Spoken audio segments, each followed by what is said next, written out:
Good morning, everyone. Today, I would like to share a beautiful story composed by Ruskin Bond. But before we begin, let us know some facts about Ruskin Bond and his valuable contribution in the field of literature. First thing we have to understand about Bond that he was born in Kasauli, Himachal Pradesh in 1934. He grew up in Jamnagar, Gujarat, Dehradun, New Delhi, and Shimla. His first novel, The Room on the Roof, which was written when he was 17 years old, received the John Llewellyn Rice Memorial Prize in 1957. Since then, he has written over 500 stories, essays, and novels, including Vagrants in the Valley and A Flight of Pigeons, and more than 40 books for children. He received the Sahitya Akademi Award for English Writing in India in 1993, the Padma Shri Award in 1999, and the Delhi government's Lifetime Achievement Award in 2012. He lives in Landore, that is in Mussoorie, with his extended family. Okay, dear students, today you will read about the Ice Habit. Actually, it is originally published in Contemporary Indian English Stories, that is also very popular short story by Ruskin Bond. Later it was included in many other collections as well, such as The Eyes Are Not Here, The Girl on the Train, etc. Bond, whose house is built in the lap of nature, has most of his stories set in Mussoorie. Influenced by great English writers like Charles Dickens and Thomas Hardy, Ruskin Bond likes to write about common people and their issues in life. Today, in this story, you will see he has beautifully presented the theme of kindness, determination, independence, desire, perception, memory, and confidence. Taken from his complete short stories collection, the story is narrated in the first person by a young, unnamed blind man. And after reading the story, the reader realizes that Bond may be exploring the theme of kindness. Throughout the story, the narrator shows kindness to the young woman in the compartment. He appreciates, he compliments her when he can, which is somewhat ironic considering that he cannot see her. The fact that he considers that the woman has an interesting face may also be important, as it suggests that the narrator is attempting to appeal to the woman's intellect rather than to her vanity, as most of the people would do. If anything, throughout the story you can see the narrator is flirting with a young woman, which may explain as to why the narrator is acting so kind to her. He himself is a young man, and it would only be natural for him to be interested in a young woman. It may also be very significant that at no stage of the story does the narrator allow the fact that he is physically challenged get in the way of what he would like to do. If anything, the narrator shows the reader that he is resilient and determined when it comes to his engagement with the young woman. Something that the reader suspects is mirrored by the narrator's outlook on life. He may be blind, but the narrator doesn't consider this to be an obstacle of his life. While others might admit defeat and they may rely on others, but here in this story, the narrator doesn't do that. He maintains his independence. However, it is noticeable that the narrator is somewhat self-conscious when he is in the compartment. He doesn't wish to let the young woman know that he is blind, possibly fearing that she may judge him negatively should he be aware that he cannot see. It is also possible that the narrator is working from memory when he talks to the young woman about the landscape as he is looking out of the compartment window. If this is the case, then it would further emphasize that the fact that the narrator wishes to hide the fact that he is blind. In reality, the narrator may be aware of how those who are blind are treated by the other people. It is as though those who are blind are considered differently. It is also noticeable that Bond is using the narrator's other senses in the story, particularly smell. Similarly, it is also noticeable that the narrator has a strong desire to touch the young woman's hair. Such is the favorable perception he has the young woman. It is as though the narrator is attempting to paint a picture of the young woman for himself based on what she says to him and what he can smell. This could be important as the narrator appears to be compensating for his inability to see and seems to be doing so successfully. It is also interesting that the young woman, just like the narrator, is attempting to hide her blindness. 2. When the narrator asks the young woman to describe the landscape to him, rather than admitting she is blind, she tells the narrator to look for himself. This may be important as it highlights the same independence that the narrator is showing throughout the story. The young woman may be blind, but she doesn't allow it to be a stumbling block or any hurdle or a topic of conversation, which is quite similar to the narrator. The determination that the narrator shows in this story is mirrored by the young woman. The end of the story is also very interesting, as Bond appears to be introducing further irony in the story. It is only after the young woman has left that the narrator discovers that she too was blind. Every effort that the narrator has made to hide his own blindness has been in vain. The young woman would not have known he was blind regardless of the narrator's actions. It might also be important that the narrator doesn't change his opinion of the young woman when he is talking to the man in the compartment. Rather than agreeing with the man and suggesting that the young woman was pretty, the narrator sticks to his original appraisal that the young woman had an interesting face. Though ironically he was unable to see the young woman's face. By sticking to his remarks, it is possible that Bond is suggesting that the narrator is confident not only about what he has said to the woman, but he may also be confident about who he himself is. Despite being physically challenged, the reader suspects that the narrator has the ability to live a full and varied life. Something that is noticeable by the fact he is traveling on his own. Bond again possibly highlighting to the reader how independent the narrator is. While you read this story, you can find some difficult words. You can see these words I have quoted here. First word, Rohana, that is a name of railway station. It is a small place of less population in Uttar Pradesh, and the nearest major city to Rohana is Saharanpur. Couple means husband and wife, or maybe a married pair. Anxious means when you are very worried or concerned about something. Instructions, when you give some directions or advice to others. Strangers, whom we do not know, the unfamiliar persons. Sensitive means very responsive or susceptible, perceptive you can say.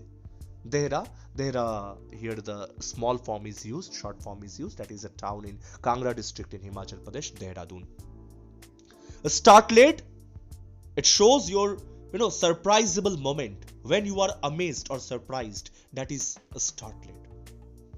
Exclamation, utterance in amazement, in exclamation. Registers, impresses or strikes or appeals. Tellingly, powerfully, forcibly, influencingly, significantly, you can write effectively as well. Remaining senses, the senses other than the eyesight.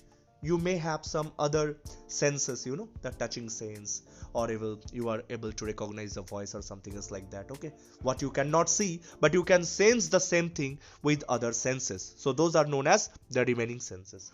Wondered mean through about or through in, that is suspected or thought in amazement, that is wondered. Okay, when you surprise, so that is throughout, you will start wondering. Okay, our next words, prevent. Prevent, probably obstruct, resist, stop, control, block, impede. These are prevent. Prevention is better than cure. When you prevent yourself, means you stop yourselves from doing anything. That is prevention. Provided means on condition that. Get off or getting off, that is getting down. Alighting, leaving for the train. Formidable, that is unmanageable, that is called formidable. It is an adjective actually. It is dreadful. Mussoorie, a hill station, probably you have heard about this name. Okay, that is in Uttarakhand. Log fire, fire produced from round hard pieces of wood. Deserted, when a place is very lonely or that is not inhabited, so it is deserted. Okay, solitary place. Romantic means probably imaginative. Fool means dull person, a stupid person. Romantic fool, a person that is guided by emotion. That person is romantic fool. That person is influenced by emotion. That person is romantic fool. Ledge means a narrow shelf projecting from a window. That is called window sill as well. That is ledge. Pretense means deception, wrong things. Okay, deception means one short of cheating and all. That is deception. Landscape means a vast stretch of land. Okay, panting means when you start quick breathing, that is panting. Rumble means a long deep series of sounds. Probably you have heard the train sound and all. That is called rumbling. Flashing by, when something is very quickly passing, that is flashing by. Ventured, when taking the risk of saying something, that is ventured. Gallant, when you become very courageous, chivalrous, heroic, brave, it is gallant. Sparkle, radiance, your shine, glow, liveliness. Stream means a small river. Encounter, when you suddenly meet someone, that is encounter. Okay, so my encounter with that person, that is a sudden meeting. Okay, shrieked, it means give a loud sound, that is shrieked. Okay, the hair is shrieking means probably it is injured or it is hurt and it's shrieking. Okay, bun means a small coil of hair at the back of a head. Okay, so that is called a bun.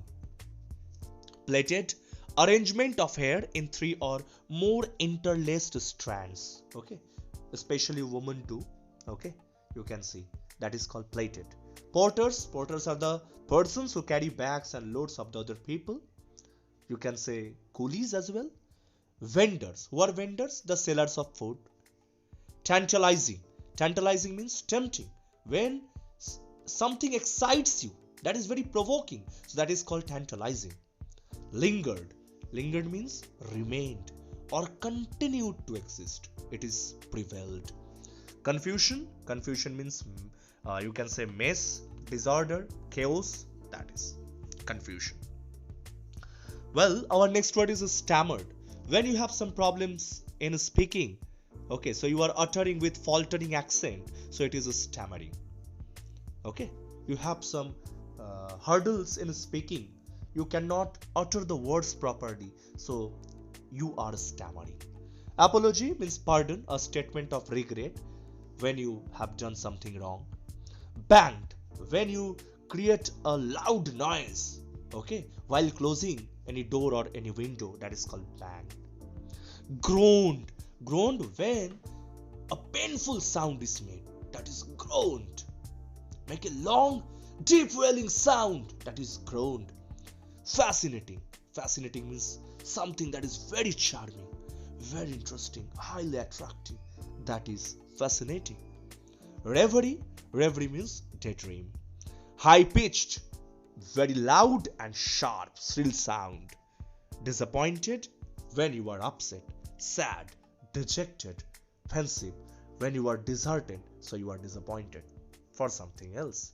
Okay, I hope you have understood the analysis of this chapter, as well as I have mentioned the words so that it would be very convenient for you while you go through the chapter properly.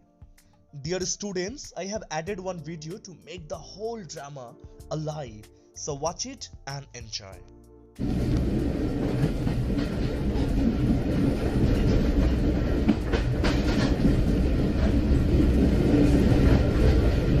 I had the train compartment to myself up to Rohana.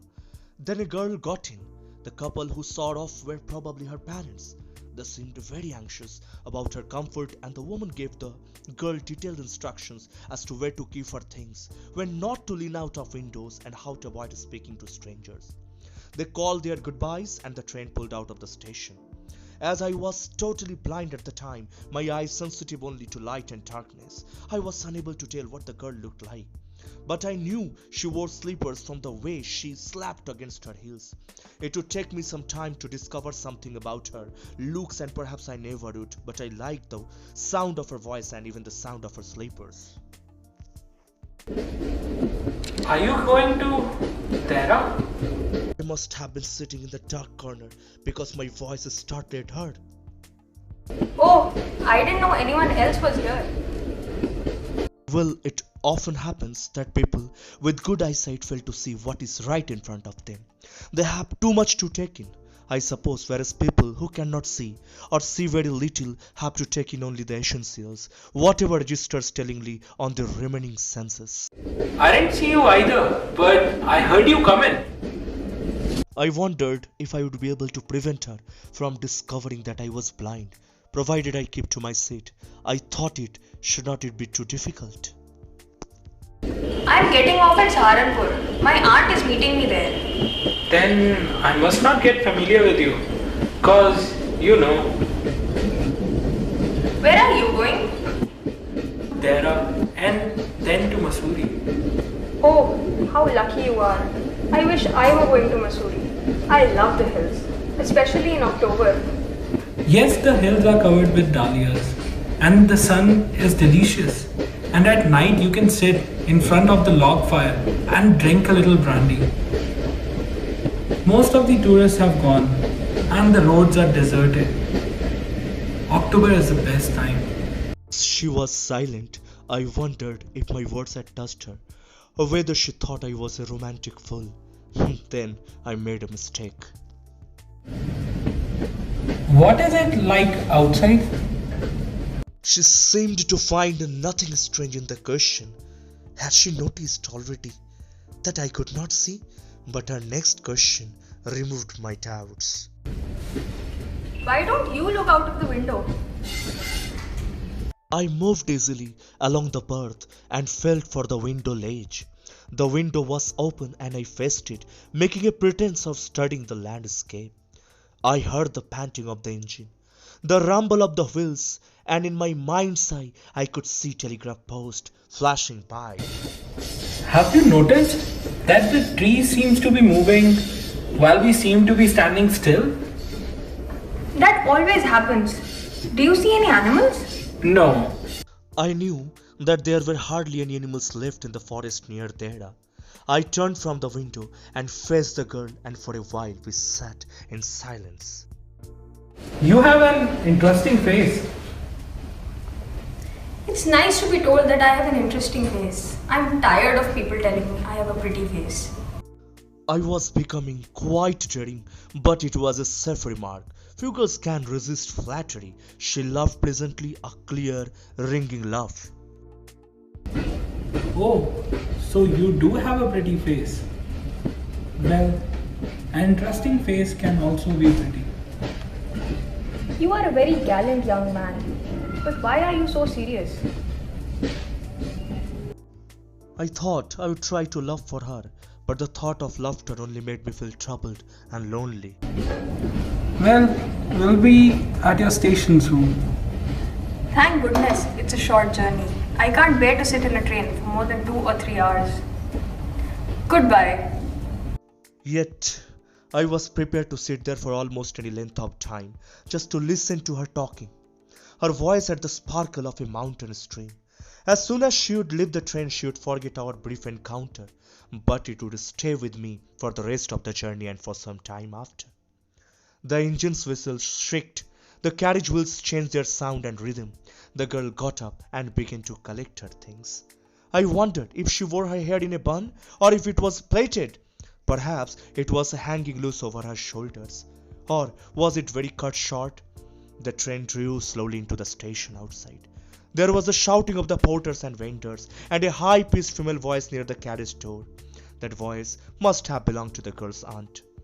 She was standing very close to me, so close that the perfume from her hair was tantalizing. I wanted to raise my hand and touch her hair, but she moved away. Only the scent of perfume still lingered where she had stood. There was some confusion. In the doorway, a man getting into the compartment stammered an apology. Then the door banged and the world was shut out again. I returned to my berth. The guard blew his whistle and we moved up. Once again I had a game to play and new fellow traveler. The train gathered speed.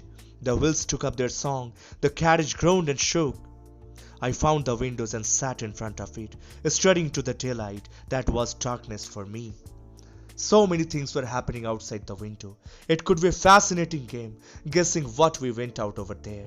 The man who had entered the compartment broke into my reverie.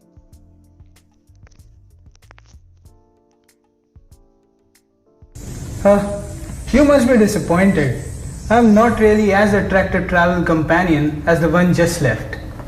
She was an interesting girl. Did she keep her hair short or long? I don't remember. It was her eyes that I noticed, not her hair. She had beautiful eyes, but they were of no use to her. She was blind. Didn't you notice? So here Ruskin Bond very beautifully presents the problems faced by disabled people and also tries to present their mindset to us.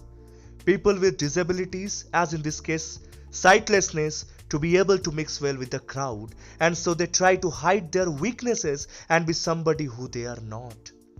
The society should accept people for who they are, so that nobody lives in this pretense, nobody feels the need to fake or hide and just be their natural self without the fear of being judged.